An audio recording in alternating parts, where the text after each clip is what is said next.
And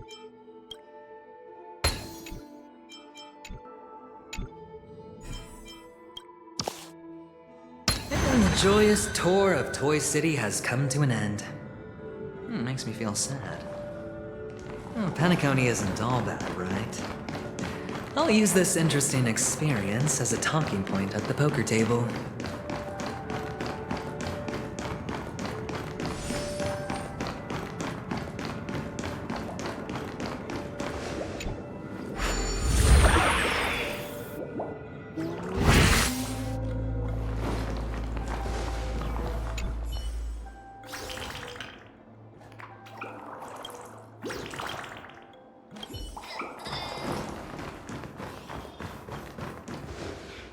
It's a pity you made it out of the sandpit alive. Sunday is just beyond this door. From my limited understanding, he's not someone easily handled. Are you prepared? Yeah, only I believe he's the one who should be prepared to face me. Tell me about your plan. I don't have a plan. I'll just play it by ear. There are only two kinds of bargaining chips when dealing with people. Benefit or fear.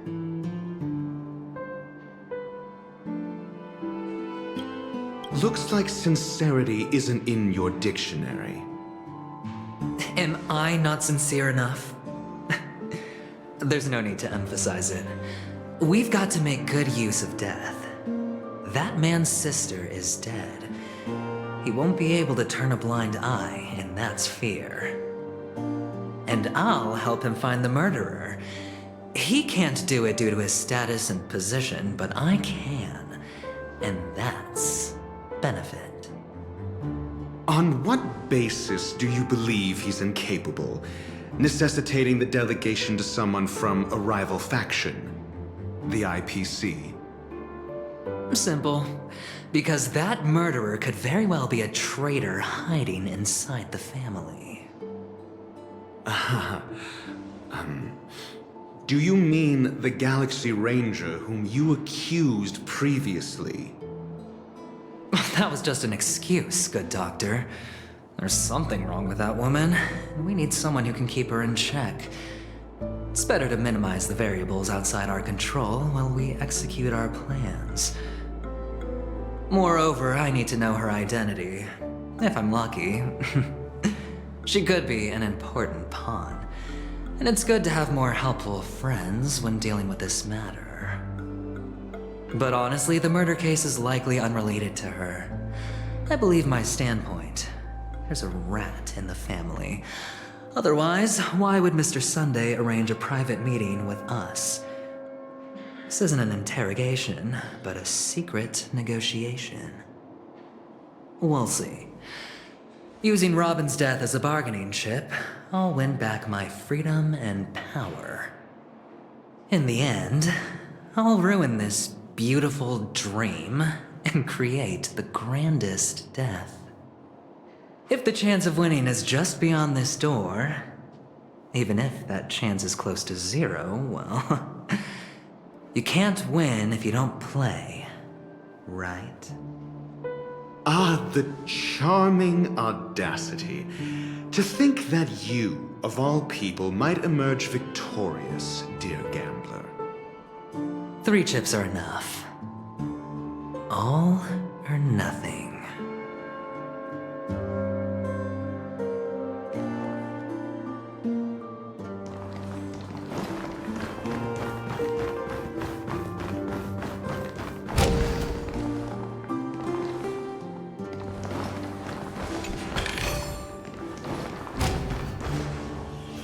It seems my puzzles are too effortless for you, IPC Ambassador.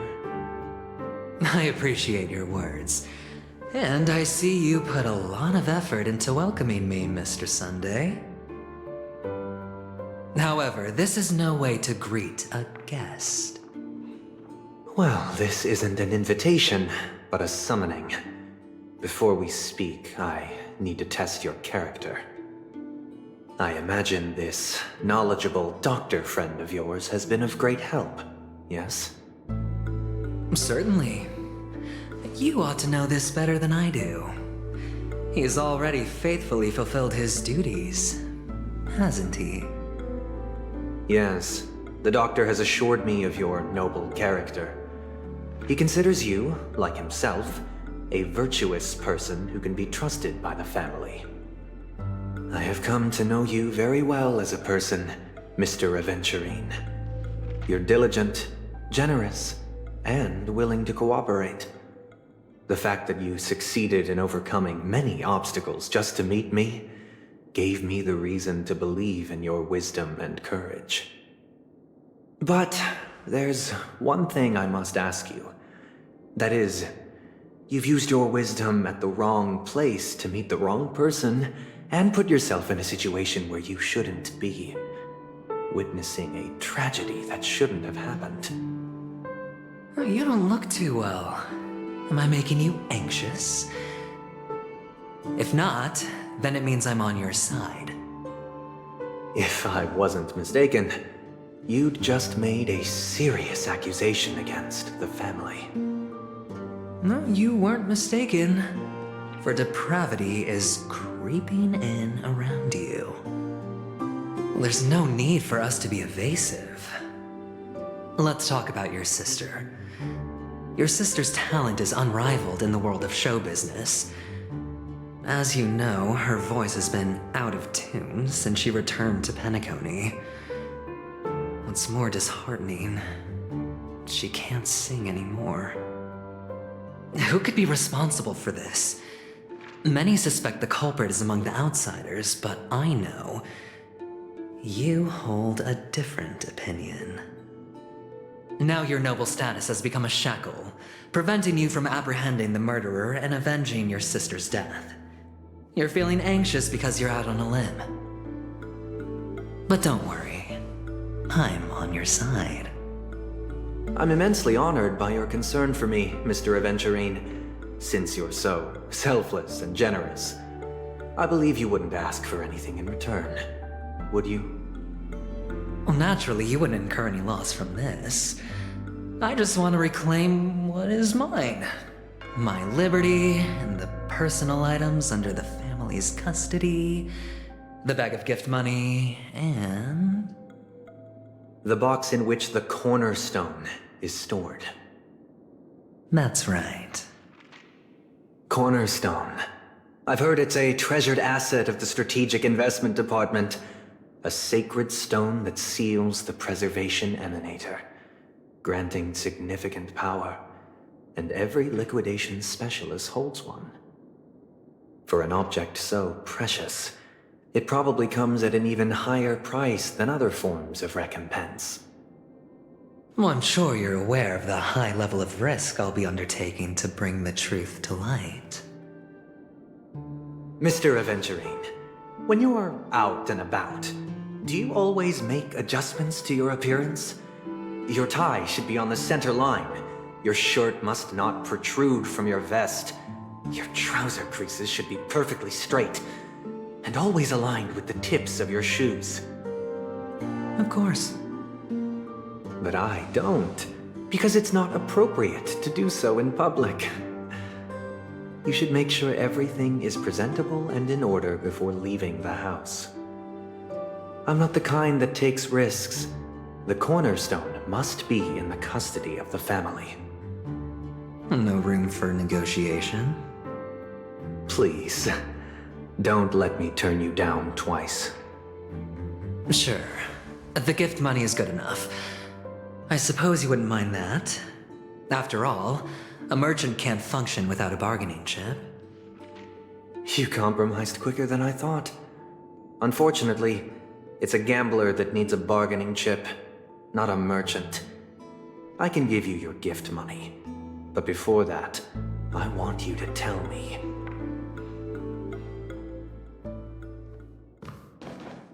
The fact that you can decisively forsake the box you asked for, what exactly is stored in it?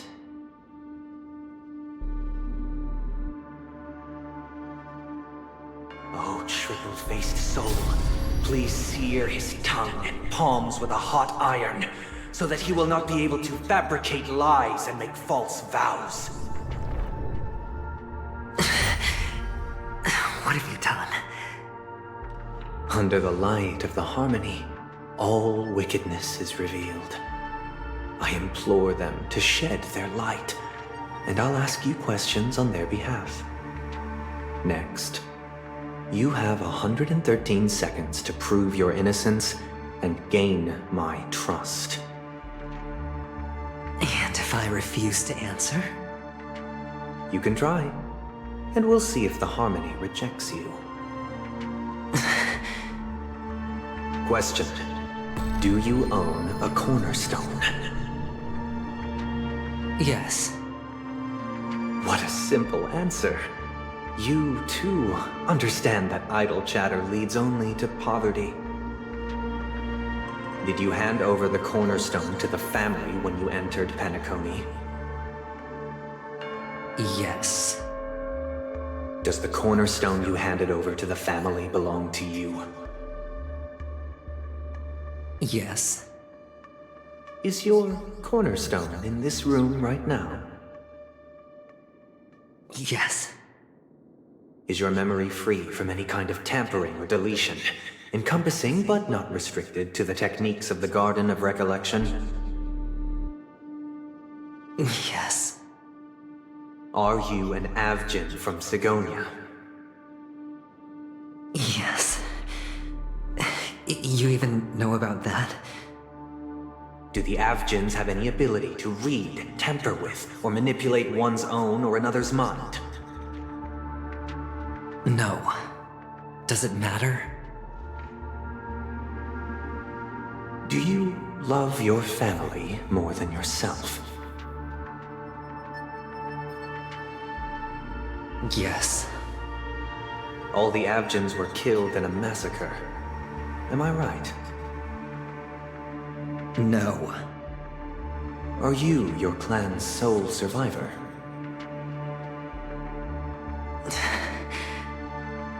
Perhaps. Do you hate and wish to destroy this world with your own hands?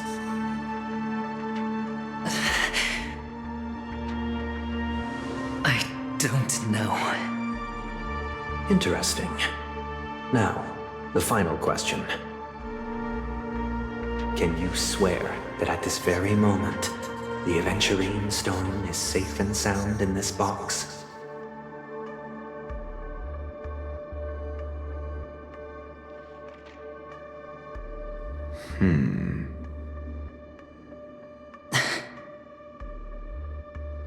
Of course. Looks like we can get an answer. Open it, Mr. Aventurine. It's your last chance to defend your honor.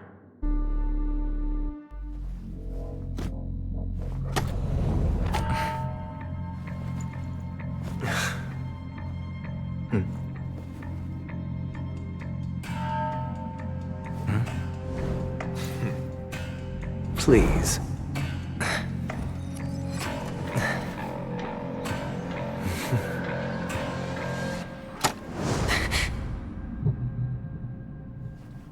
Are these what you're looking for?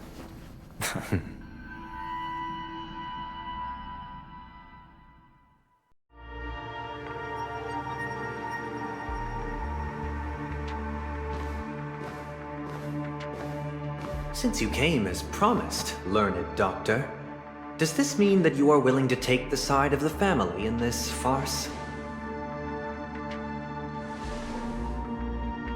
What makes you think you can convince me? I've heard you haven't enjoyed Mr. Aventurine's company. I also understand that you're an avid learner who sees the pursuit of knowledge above all. In that case, you ought to realize that a competent scholar knows their position and wouldn't forsake more vital matters for the sake of petty pride. If you agree to assist the family, I'll share our research findings on the Stellaron. You must be quite aware that, besides the family, No other faction is willing to share such information.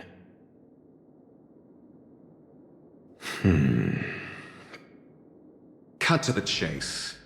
What do you need from me?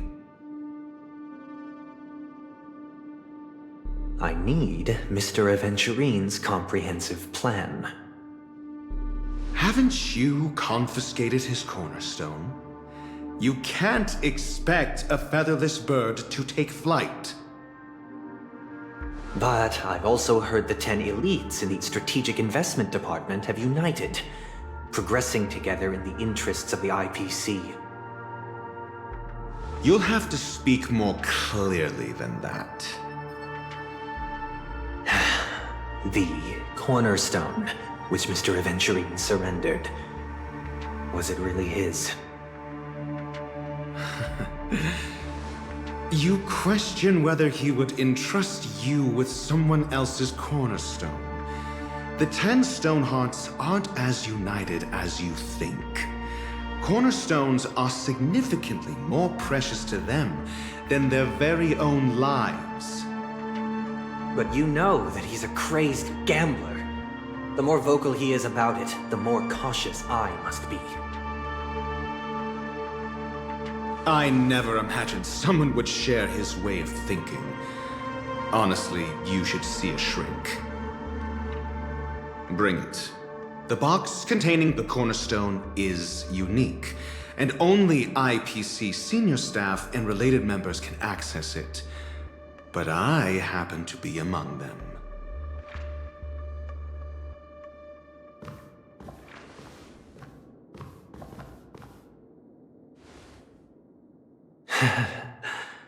I appreciate it.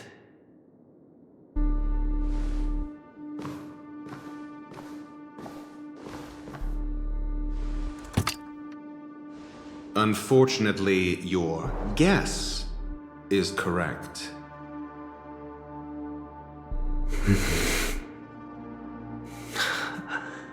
The golden stone.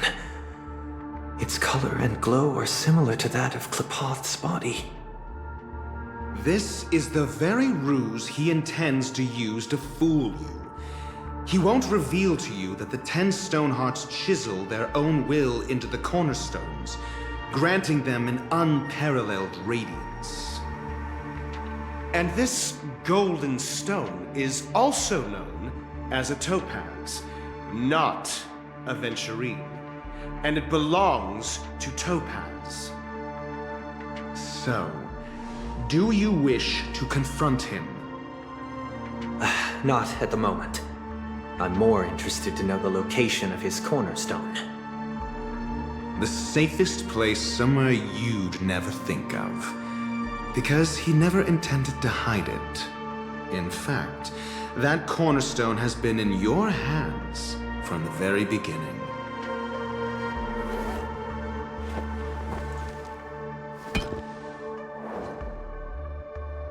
I see.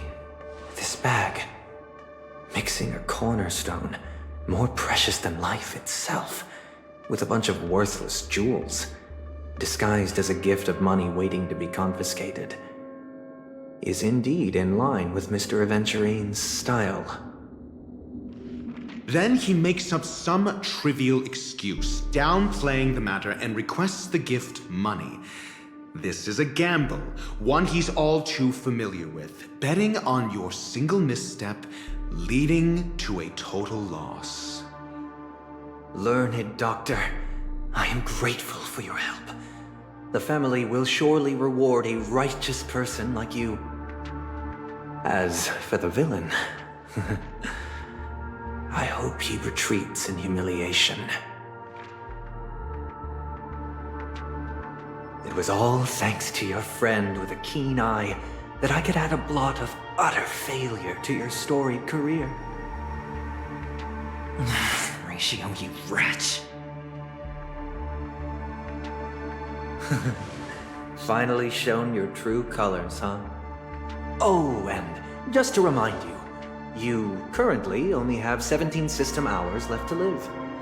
Treasure your remaining time, and savor the delectable aftertaste of defeat. You might as well explain yourself a little more clearly. What I performed on you just now was the Harmony's consecration. You were to show allegiance beneath the illumination of their grace. Yet you acted willfully, uttering nothing but falsehoods, transforming the consecration into a trial. I genuinely see no reason to absolve you from it. Is this what the Harmony represents? But is it built upon constraint and coercion? You misunderstand, Mr. Aventurine. Punishment is meant for the irreverent. But I have seen your resilient spirit, and thus I offer you the possibility of a new beginning. Throughout these 17 system hours, you will be unable to escape the dreamscape or contact any of your companions. You only have 2 paths before you, and it all depends on whether you can complete my test within the time limit. Should you succeed, you will be able to coalesce into the Harmony and be with your family. If you fail, you will suffer the wrath of the eternal Centurion and fall into an abyss of doom. Sounds like I'm gonna end up the same either way. I indeed do need a servant to help me uncover the evil hidden in the family from an external perspective. I will purge the evil from the inside and bring the real culprits to justice within 17 system hours. When the time comes, compare your findings with mine. If both our findings align, or if you can provide me more insights, then they will truly be able to grant you mercy and honesty. Shameless hypocrites. You took everything from me and still demand the truth? That isn't fair. Your carnival reeks with the stench of cash. Nothing is achievable without it. This is meant to be an act of personal virtue, not requiring the family's support. Your bag is over there. Do as you please. I believe you can trade this bag of worthless jewels for everything you need. That's what gamblers excel at, isn't it? Off you go, Mr. Aventurine. You are free. I will wait here for your good news.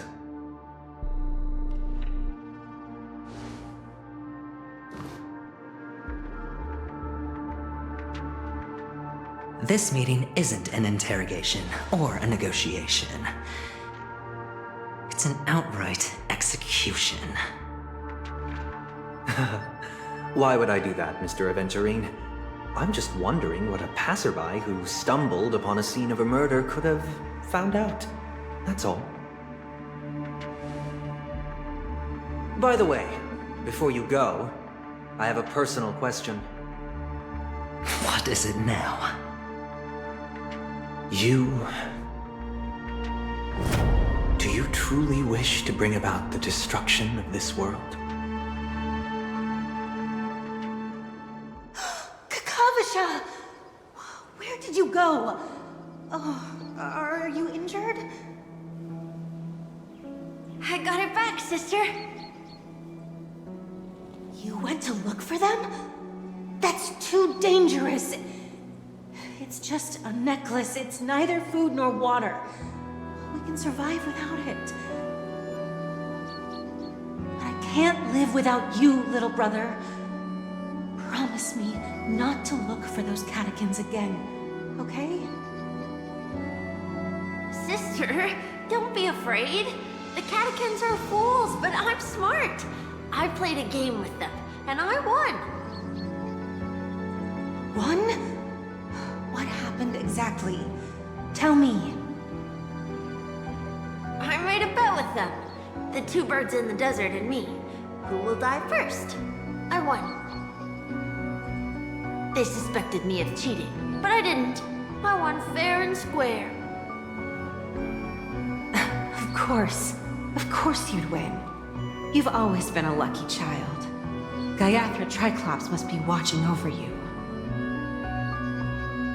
But that's no reason reason to push your luck by going up against those bloodthirsty, cruel catechins. Have you forgotten how Mom and Dad...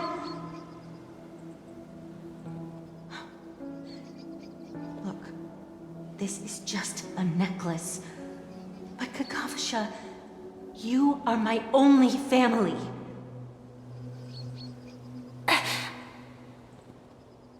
I'm sorry, sister. I thought you'd be happy. Because Mom left you this necklace. There'll be no next time. It is important, but not as important as you, my dearest brother. I don't blame you, but you must remember what Mom said. Pain and poverty are the trials of Gayatri Triclops. She has also granted us a chance. And that's your good luck, Kakavasha. Your good luck is the most precious wealth we, all Avgin, have. You're a child blessed by Gayatri Triclops and can lead the clan to happiness. So always remember to protect yourself and never resent the pain and poverty you're going through, all right?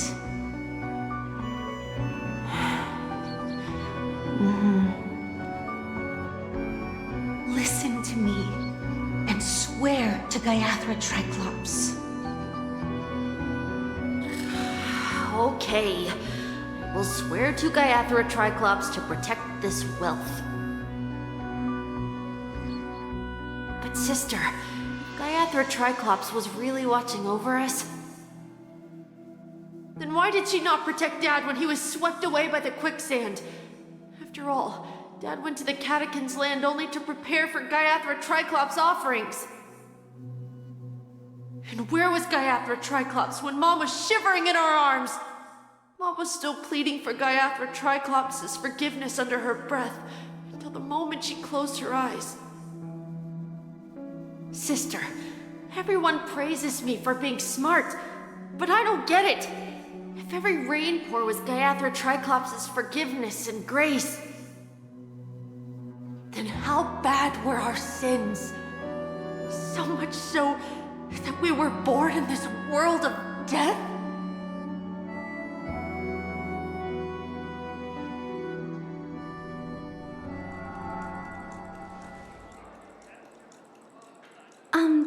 Excuse me. I can't seem to find any information on this artist in the Iris family archives. The photo you provided also doesn't show any matches. Just as I thought. I'd like to ask, what kind of traces do people leave when they enter a dream? Are you referring to the records when you enter the dream pool? The equipment will monitor physiological indicators such as heart rate, blood oxygen levels, and body temperature in real time.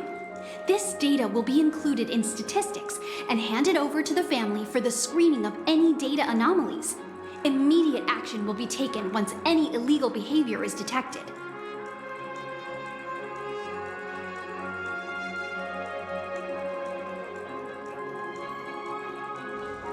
I apologize.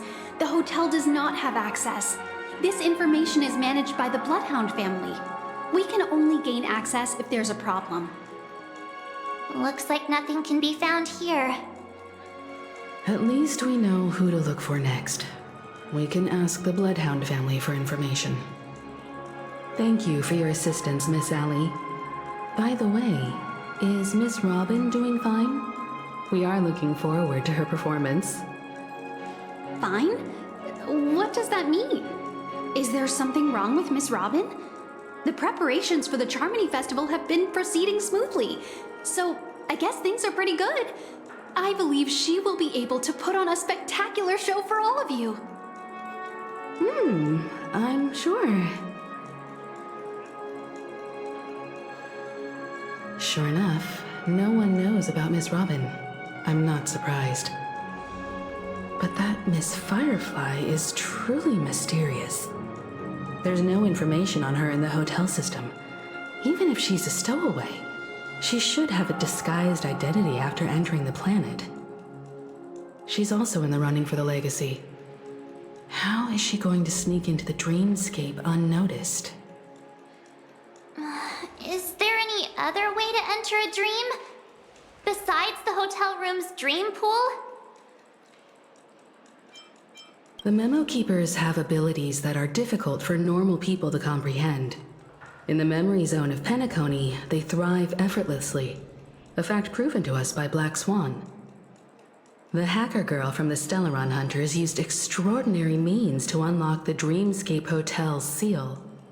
According to the scene witnessed by him, it is likely that they are behind Miss Firefly's case. The Garden of Recollection and the Stellaron Hunters. Both are possible, but what about the IPC? Since they want Penacony all for themselves, they're bound to have a plan. Who are you guys? The Bravo team has arrived at their designated position, ready to execute armed evacuation operation. Boss, get moving! Armed evacuation? Boss, aren't you drunk? What do you know? It's more efficient this way. Just don't let the director find out. Act first, report later. Understood? Help! Help me! I spent all my year-end bonus on the snowball! I don't want my name on the department's major disciplinary notice! Hey, check it out! That voice. Could it be the IPC workers from Bellabog? To all guests, the IPC will be conducting special operations within the hotel. Please follow the staff in charge of evacuation to the designated safe zones, or compulsory measures will be enforced. I'll request a beating for you lot! You've been told not to drink during work hours. Take him back to the hotel room. I'll organize a meeting later to properly go over how this incident report should be written.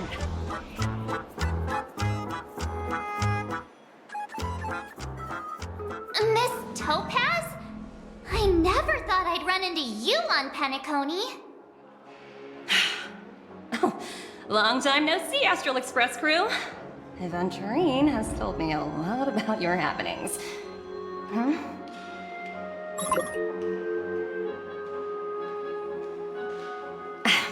It's fine. Do as they ask and try to avoid any conflicts with the family. Report to me before taking any action. Yes, all right. As you see, the IPC isn't very popular here on Penacony. Cordiality from the family is a mere facade. The former frontier prison has turned around and cuffed its shackles on the IPC staff now. Only Aventurine, who carries an invitation, is allowed to attend the banquet. An entourage like us, we can only sit around in the reality hotel, unauthorized to even enter dreams. No wonder Aventurine's scrambling to partner up with someone. The IPC can't back him up in the dreamscape. His situation isn't optimistic, I hear. You're all helping to investigate some dirt on the family, are you not? Let me know if you need anything outside the dreamscape. The IPC always treats its partners well. Thank you, Miss Topaz. We're on our way to the Hounds to verify some intel. Perhaps you've had dealings with them? Yep, they're tailing us right now. Why not go and talk to them? It'll take the spotlight off me. Being constantly stared at is really uncomfortable.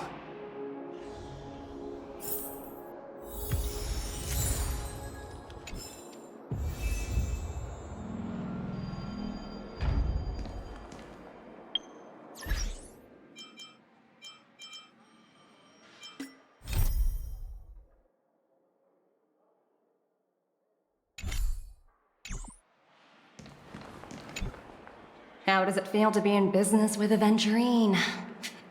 I bet you're not used to it. That's just his style. All or nothing is his mantra. He's always cozying up to his clients while egging them on to undertake some dangerous assignment with him. But everyone has their merits, so I won't comment further. But Aventurine's luck has always been good. He's always closed all his cases without a hitch, and basically never lost a gamble. Which is why, on the issue of retaking Penacony, I'm watching with keen interest.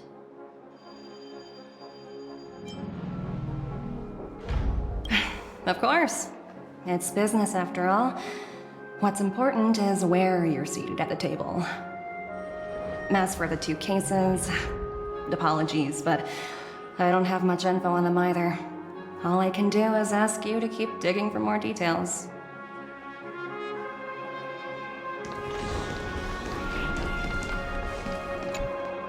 We're carrying out our captain's orders. What do you want?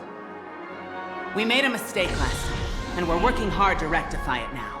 We don't have time for anything else. Surveilling the IPC executive Topaz, ensuring that she stays put at the Reverie Hotel during her time on Penacony. We've got the right one this time. So that's it. They were the pair who were after Firefly at the time.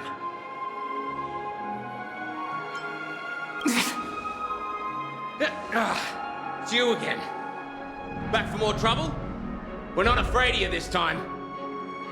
Well, spit it out. Stop bothering us if you've nothing important. So you know each other. Why do you keep running into people you've beaten up before?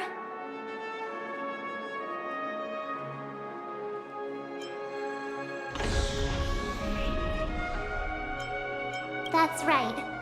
We're investigating a murder for the family. May we access the hotel's dream pool entry records? Well... Hey! The security officer instructed everyone to shut their traps before he returned from Dream's Edge. What murder? You'd better stop spouting nonsense. Yeah, that's right. We have nothing to report. Please leave. Looks like they're not going to cooperate. But they did at least tell us that the captain is at Dream's Edge. Why don't we just look for the security officer then? It's probably Gallagher, the one he mentioned, right?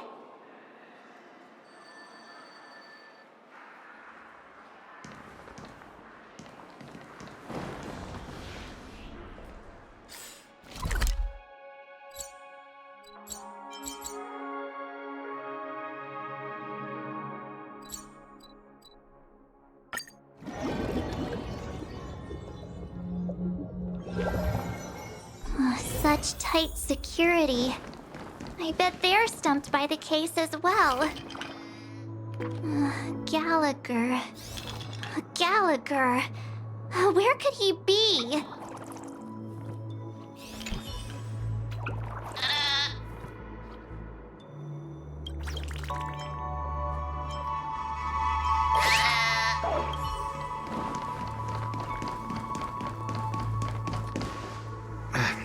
Apologies. The Bloodhound family is running an investigation up ahead.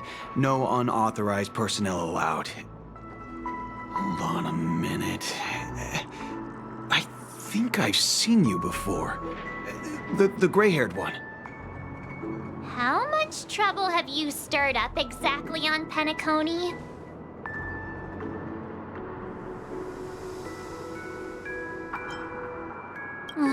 You think you look alike? Wait, are you for real? Not possible. It was you the last time, yelling about some clockwork friendship while beating me up with that silver-haired girl.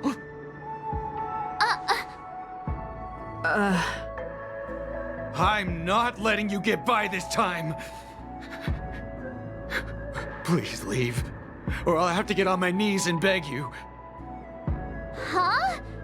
What kind of heinous crime have you committed now? Hold on, sir. We have documents authorized by the family that would aid your investigation. If it wouldn't trouble you, could we see this Mr. Gallagher? Who exactly is this Gallagher you keep talking about? There's been a few people mentioning this name. Even the one with the gray hair. He didn't send you all here? It was the security officer who dispatched us. That's all I can divulge. He'll do. He's the one we've been looking for.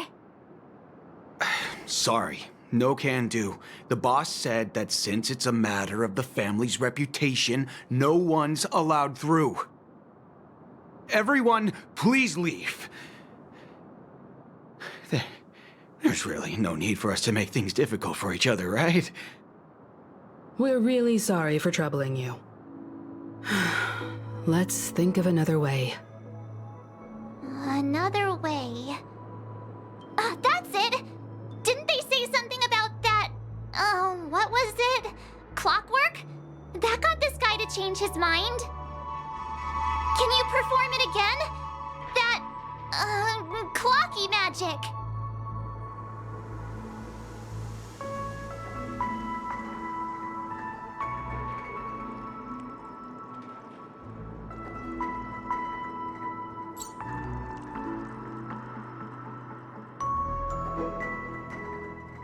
Please?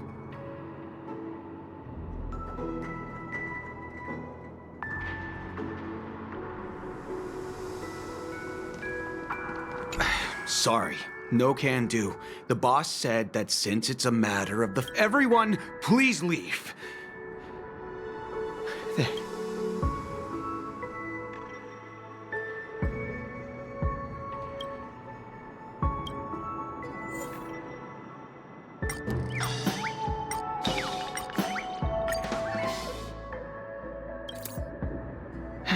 Let me see what time it is now. Whoa, it's this time already. What? Time to clock out. And no one's gonna stop me.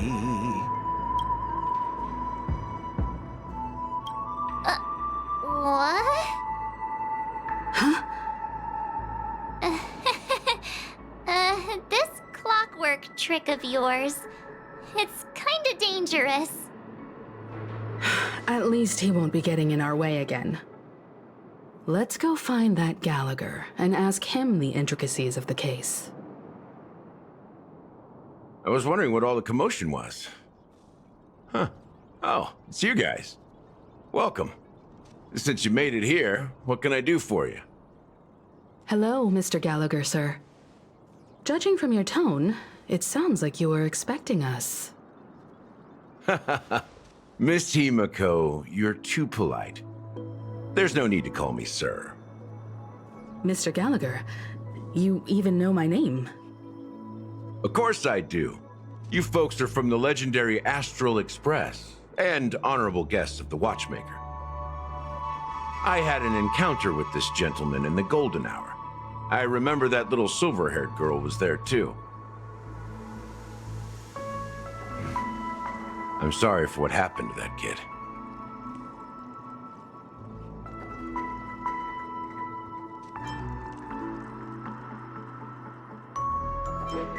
This is also the reason why we've come to visit you, Mr. Gallagher.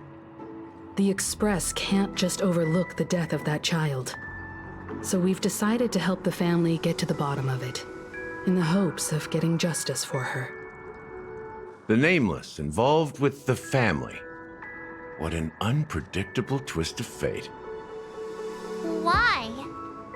What's wrong with the family? It's nothing. On Penacony, everyone loves the family.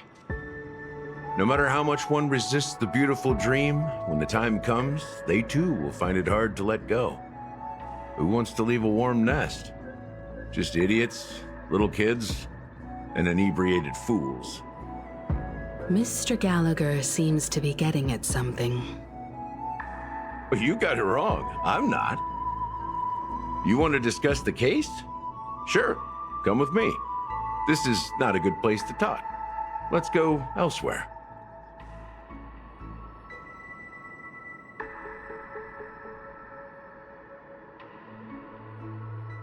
Even after that chilling tragedy, this dream is still running effortlessly. Other than the family of the Harmony, it's hard to imagine any other power in the universe that could sustain a building of such magnitude. The family itself is a huge, perfect building, like a living idol. Each member of the family sees themselves as a piece of the divine puzzle, revolving around a singular core and a shared ideal. Under their command, they loyally fulfill their roles, offering themselves while also receiving sustenance in return. Interesting analogy. Perhaps that's why Penacony's beautiful dream has persisted for so long. But the human body has its limits, and so does the divine's. That doesn't sound like the kind of comment a Galaxy Ranger would make. Just pointing out the facts. Mr. Yang will definitely have a better sense of what's going on than I do. Why do you say that, Miss Acheron? The beautiful dream is crumbling. But not because of a particular eon, a particular faction, or a particular visitor. Its collapse stems from a certain inevitability of human nature. The family refuses to acknowledge this, and it has ultimately backfired and become a catalyst. As people immerse their souls in the dreamscape, where consequences and pain cease to exist, and only ease and pleasure prevail, they draw closer and closer to necrosis. Regardless of the perceived bliss, death looms as the inevitable conclusion. Also, this necrosis will diffuse and spread. One piece of the puzzle's mutation will eventually cause the entire building to shake, break, and crumble. In the end, the dreams that people built in the name of freedom became the cage that imprisoned them. I'm sure you've gained a lot from this trip, Miss Acheron. Are you willing to share your findings with me? Of course. That's if I remember.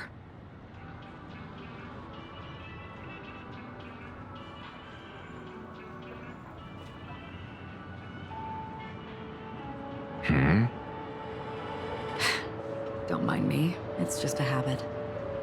Owing to events in the past, I've become easily forgetful. It's only when this sword is unsheathed that those hazy memories start to become clearer. Take your time. That should do it. I vividly remember everything that occurred on Penacony. Ask away. The moment of daybreak. I've heard that's where the Dawn Factory, which processes the foundation of the dreamscape, is located. Behind the dreamscape's song and dance stand many imagination factories. Workers create all kinds of whimsical works day in and day out in their dreams. Then they return to reality and sleep on a narrow bed in a room. A far cry from luxury. They say it will suffice. Experiencing the bizarre and motley dreamscape is the best reward. There I encountered a young woman who had just come of age. The perfect time to indulge in beautiful dreams. Her greatest wish was to one day move to the golden hour and see the magnificent garments she had woven with her own hands. For certain reasons, her wish was difficult to fulfill. But I managed to bring her a garment.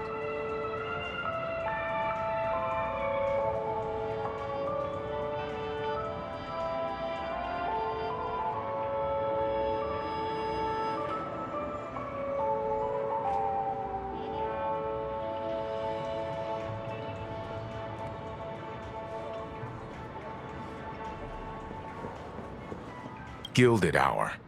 It's said to be Penacony's currency center. Yes. It is a fortress-like financial city, the economic heart of the dreamscape. The Pepeshi people of the Alfalfa family are there to keep it running, sending blood that is made from money everywhere on Penacony.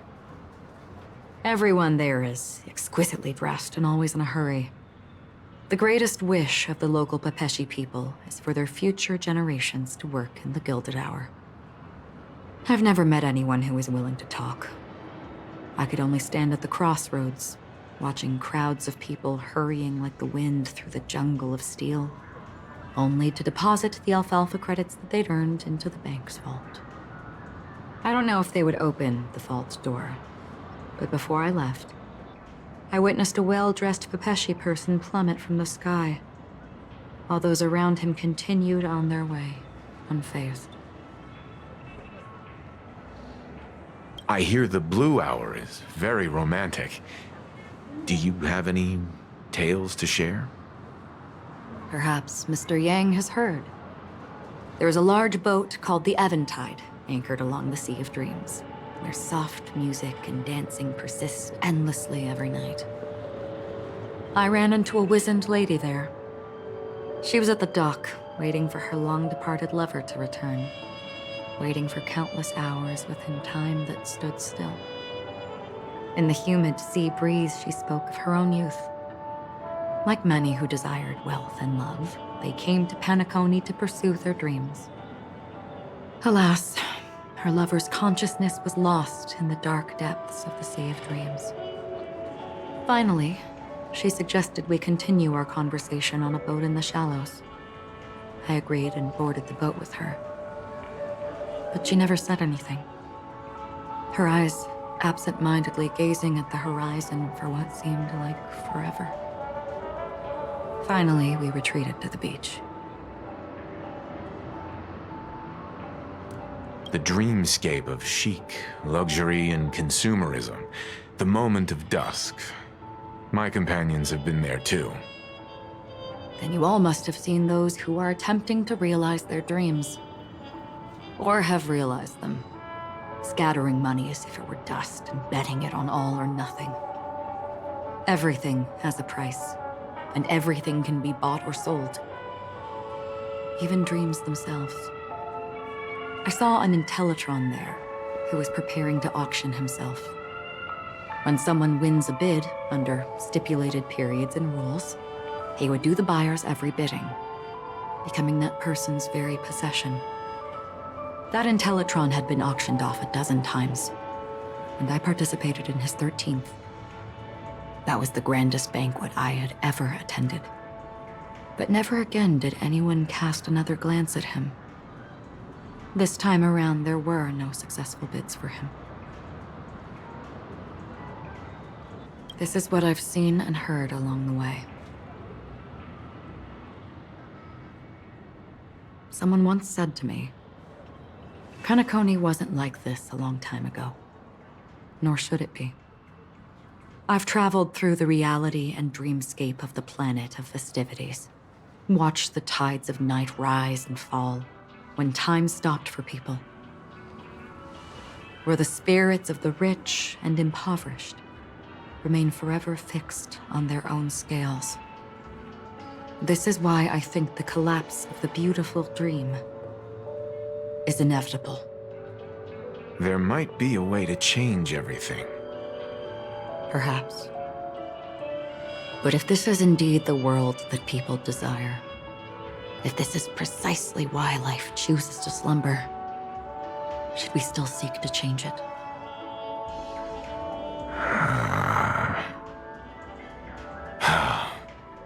Miss Acheron, now it's my turn to share a story with you. There was a man from my homeland who, at a time when the world was grappling with deep, unhealable pain, made a choice. He wove together the dreams of everyone in the world, linking people's dreamscapes, and shouldered this burden himself. From this, he created a giant, a spiritual atom. Since that moment, the giant stood between heaven and earth, becoming the pillar of the world's existence. As a price, those who found it hard to move forward, who could not advance, forever lost their future.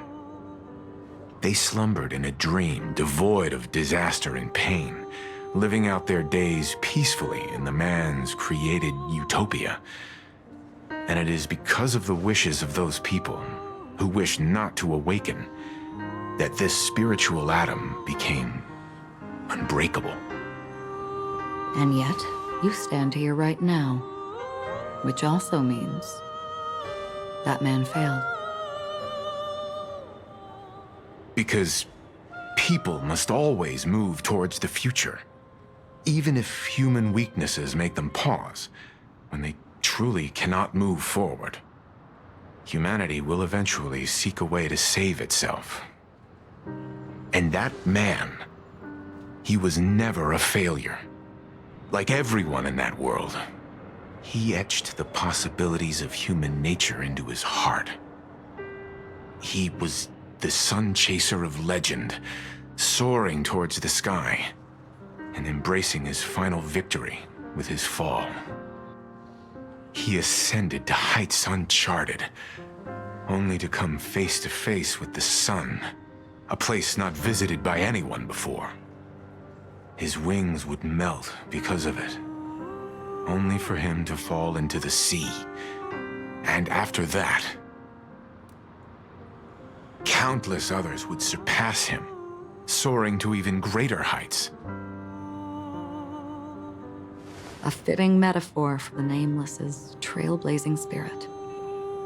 Thank you, Mr. Yang. I know what you wish to confirm.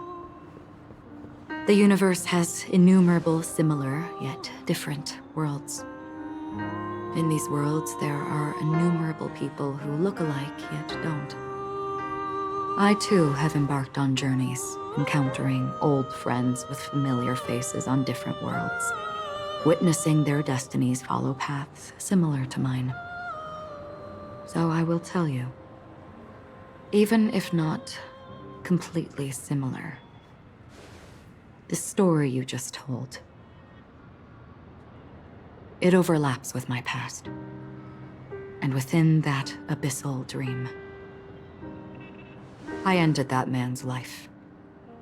Alone.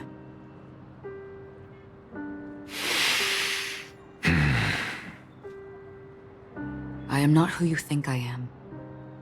Nor will my home be as fortunate as your world. I am sorry. It's fine. I don't mind, so long as I can alleviate your suspicions. There's something I still wish to know, Miss Acheron. Under that representation of the hunt, exactly what sort of power is it that has motivated your solitary journey thus far? Mr. Yang, before answering that question, I wish to continue the previous topic. I like your analogy very much. Indeed, birds are born to fly. But in a distant past, their ancestors could only gaze at the sky in envy. They saw that faraway ray of light from above the heavens, piercing through the clouds and blanketing the earth. And so, time and time again, generation after generation, the birds spread their wings and took to the sky, attempting to touch its ceiling, all because the sun was there. Then, what if the last bird finally soars into the sky, only to realize that the end of the light is not the sun, but darkness? Then why, exactly, do we even walk towards the light?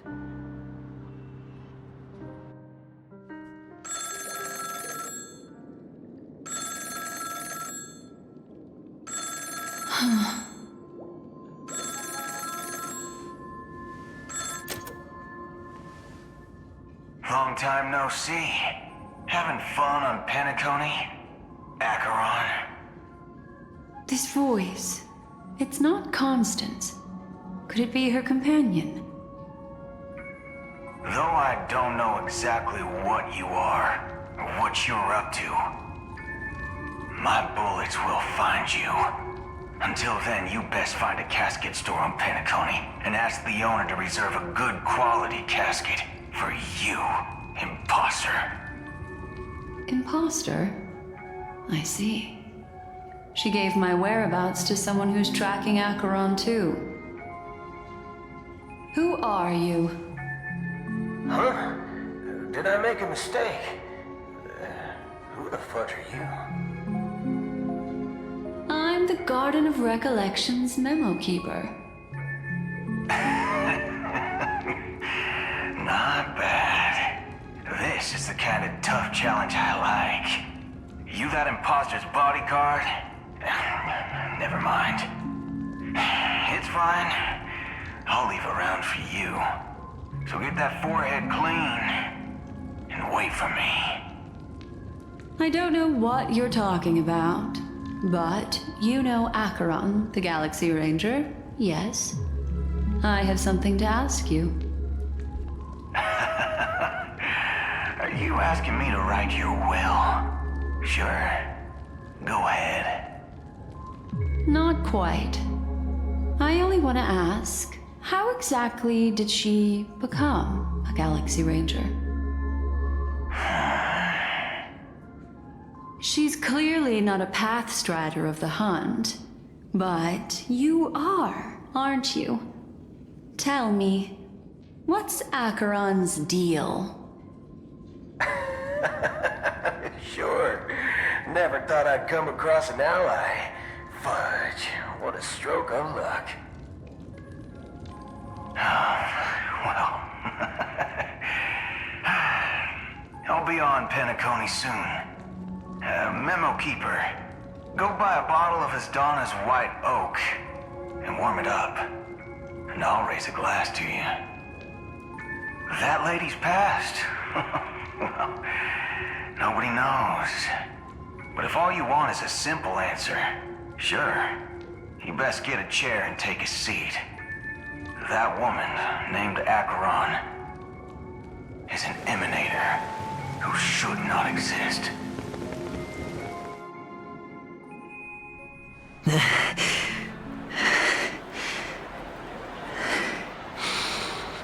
You look pale. Or is that also part of your act? I didn't think you'd have the nerve to show yourself. I thought this was exactly what you wanted. After all, I faithfully fulfilled my duties as you instructed. Just tell me if you can't hold on any longer. So, the genius of the Council of Mundanites wants to be my Undertaker now. What an honor. Yes, and I'm pretty sure the people at the Strategic Investment Department would love to be notified of your death in due time. But let's not forget, you won't be seeing them, because I'm the manager of this task. Great. Then tell your people that Aventurine is ready to go in 17 system hours. Oh, you've got a lot of nerve.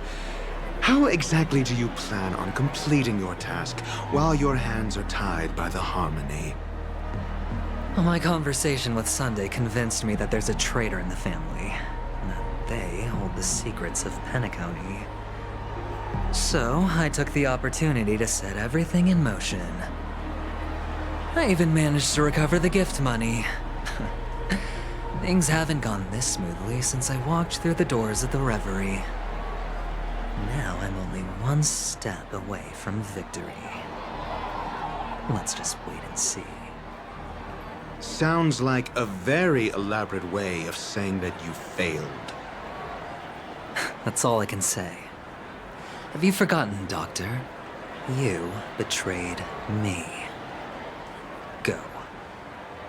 Do what you must.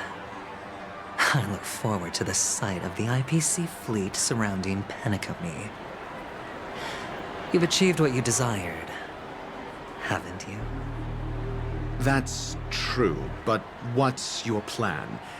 Did you conceal an orbital support beacon in that gift money bag? Well, who knows?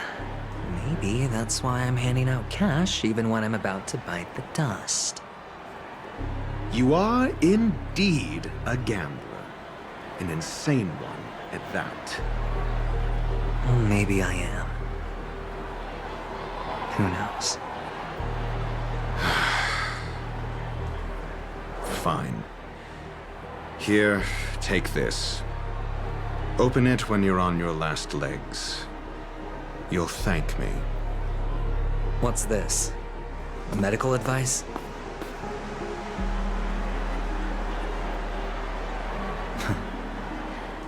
You catch on pretty fast, Doctor. Asking me to solve a case without giving a single clue. How typical of you, you wing-headed scoundrel. But the way you're all on edge about that stowaway, it's just as I guessed it would be. As for now, let the rain of wealth from the IPC fall evenly on everyone.